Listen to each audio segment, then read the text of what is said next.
Tampung aspirasi warga, Kapolsek Makassar gelar Jumat Curhat, berikut info selengkapnya. Namun sebelum lanjut kami harap yang belum subscribe agar segera tekan tombol subscribe sebagai bentuk dukungan kepada kami. Terima kasih. Media Teropong Kikuy melaporkan dari Kota Makassar, Sulawesi Selatan.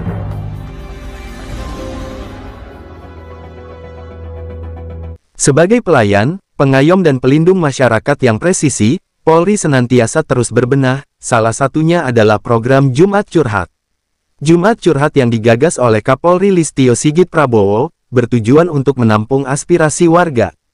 Selain itu kegiatan tersebut menjadi wadah untuk menjalin komunikasi antara warga masyarakat dengan kepolisian. Program Jumat Curhat merupakan implementasi Polri dalam memberikan pelayanan kepada masyarakat, dengan harapan permasalahan yang dialami oleh masyarakat dapat kita dengar langsung untuk selanjutnya kita selesaikan bersama.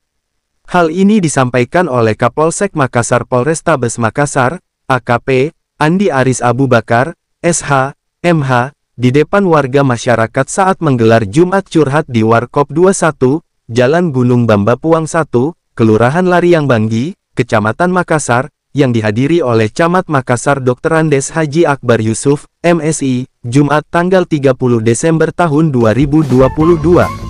Lebih lanjut, Kapolsek Makassar ungkapkan kegiatan tersebut diharapkan dapat menyerap seluruh persoalan yang dialami oleh warga di wilayah, yang kemudian akan disajikan kepada pimpinan sebagai bahan pertimbangan dalam mengambil langkah-langkah kepolisian. Apa yang menjadi keluh kesah warga di wilayah tentunya akan kami teruskan kepada pimpinan sehingga menjadi pertimbangan dalam mengambil tindakan kepolisian. Ungkap AKP, Andi Aris. Demikian Bang Kikuy melaporkan dari Kota Makassar, Sulawesi Selatan.